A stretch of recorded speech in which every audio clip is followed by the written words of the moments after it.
Felipe como sendo o José Bonifácio. Eu já perguntei isso para ele.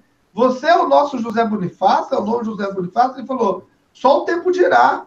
Porque é o seguinte, ele está abrindo espaço para uma nova Constituição e certamente, eu não sei quanto tempo vai durar essa conquista do Luiz Felipe. Se vai levar 2 anos, 5 anos, 10 anos, ele vai lutar por uma nova Constituição. Isso é fato. Ela já está praticamente pronta, só falta alguns detalhes jurídicos que estão os grandes advogados, um dos maiores advogados, né? Tem o Miguel Reale, tem outros que estão participando, que estão deixando o texto bem delimitado conforme as leis. Tem até o nome disso daí, daqui a pouco o Fábio pode até falar, que você pega aquele texto e transforma aquilo ali a tal ponto que fique bem, bem juridicamente, bem ordenado juridicamente. Então, está na parte final. Aí, o que ele vai fazer, né? Eu não sei se o Fábio tem essa informação, mas ele passou no vídeo dele.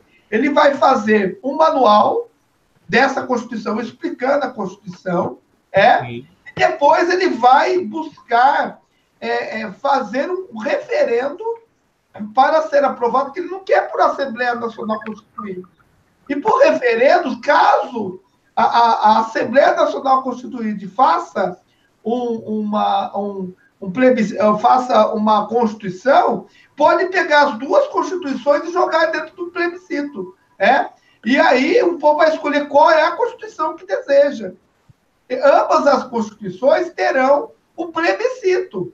Então, nós podemos ter ou a Constituição do Luiz Felipe, muito bem feita e muito detalhada, quase uma Constituição de 1824, mais modernizada, ou podemos ter uma Bíblia do Congresso Nacional. Mas todas vão ter lá o item plebiscito para nós para se descobrir o que será, se vai ser um parlamentarismo monárquico ou republicano. Isso vai ser feito.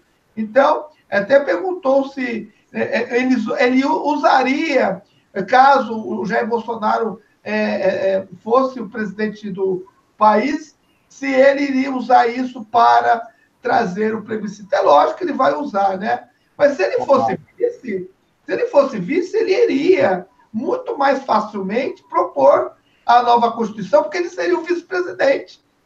Como ele está sendo um deputado, ele tem uma dificuldade maior, mas ele vai fazer a mesma proposta caso o Bolsonaro vença. Então, ele até fala que ele vai olhar o resultado da eleição para saber quais os próximos passos.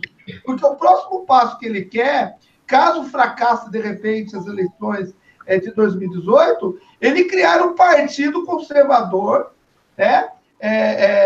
um partido conservador liberal, para aí sim angariar as pessoas entrarem nesse partido, e tomarem os assentos, tomarem as cadeiras do Congresso, e aí sim propor a Constituição. Então, eles têm esses dois caminhos, mas ele pode ser considerado, sim, praticamente um fundador da monarquia, mas não, ele não quer assumir o trono, ele já falou 1000 vezes, ele vai respeitar o direito sucessório, até porque ele falou que a monarquia é uma coisa muito difícil, o cara vai ter que ralar a vida inteira para manter o exemplo, manter a postura. É um negócio muito difícil você ser monarca, não é uma tarefa assim simples. Ele falou que para ele, o primeiro-ministro, ser primeiro-ministro é uma maravilha, é uma coisa maravilhosa, porque você vai ter um primeiro-ministro que vai ter poucos poderes,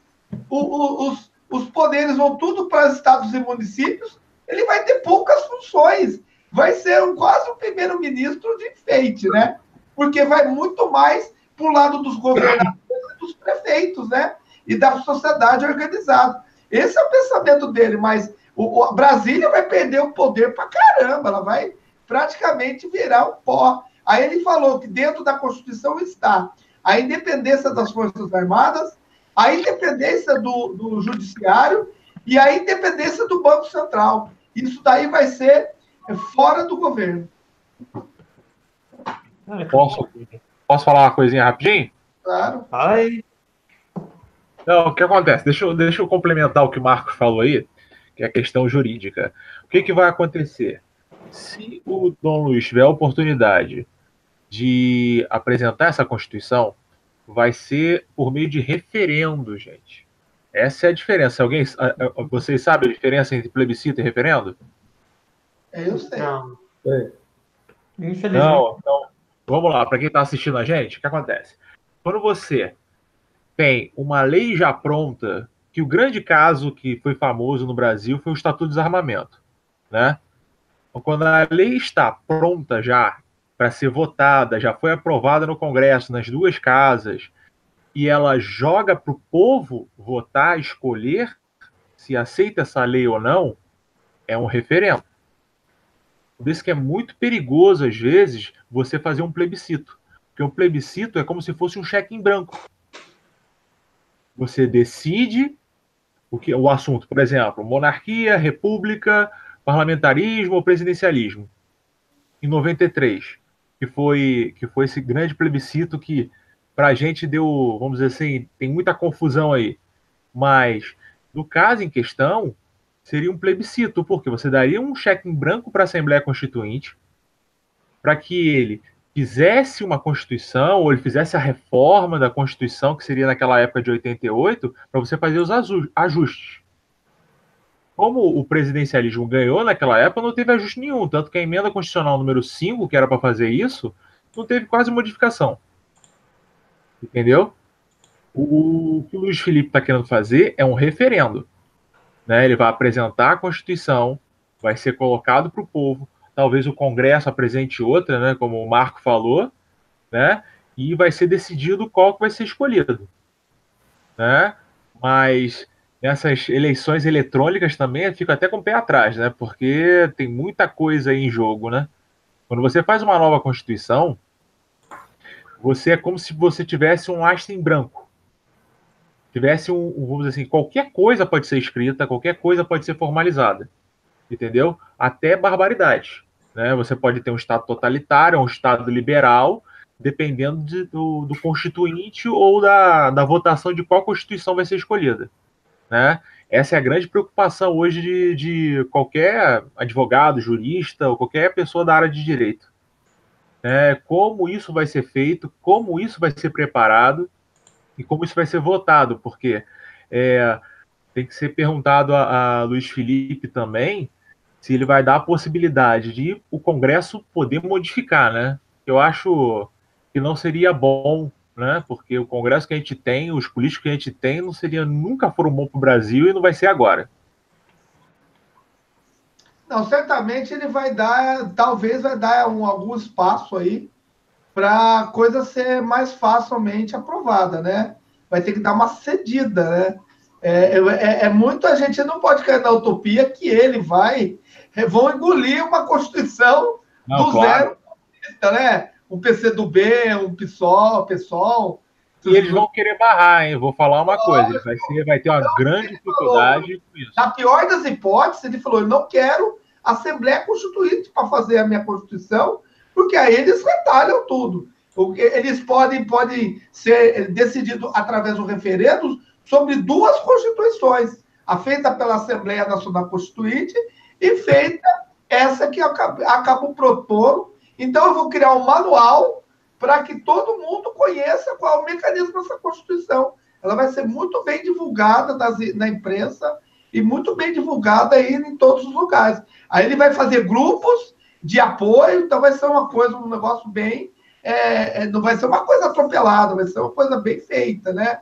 Aí, em todas as suas constituições, tem que ter ali, porque o PSDB ele quer o parlamentarismo, o DEM quer o parlamentarismo, até o MDB quer o parlamentarismo. Então, os três maiores partidos querem o parlamentarismo, porque é muito melhor, até mesmo por uma estabilidade. Se vão roubar ou não vão roubar é outra questão. Aí o pessoal falou do Congresso, né? Que com isso daí o parlamentarismo com esse Congresso, aí entra a questão de você ter ou voto distrital ou voto distrital misto. Se realmente for aprovado, por exemplo, a primeira etapa, o voto distrital misto, você tem a metade do Congresso com chavo político, a outra metade está livre ali, né? Então você começa a dar uma diluída nesse poder, desde que tenha o voto distrital misto ou puro, o certo é o puro, né? Mas temos que ser realistas. Você acha que os partidos vão querer voto distrital para se autoimplodirem? Não vão querer. Não vão querer isso nunca. Então, tanto que você percebeu quando Dom Pedro, quando percebeu que iam dar a volta nele, Dom Pedro I, percebeu que iam dar a volta nele, ia tirar todos os poderes constitucionais de um monarca, cara, ele teve que fechar a Assembleia em 1823, né? Por isso que eu falo, é muito perigoso, ao meu ver, né, como jurista, é muito complicado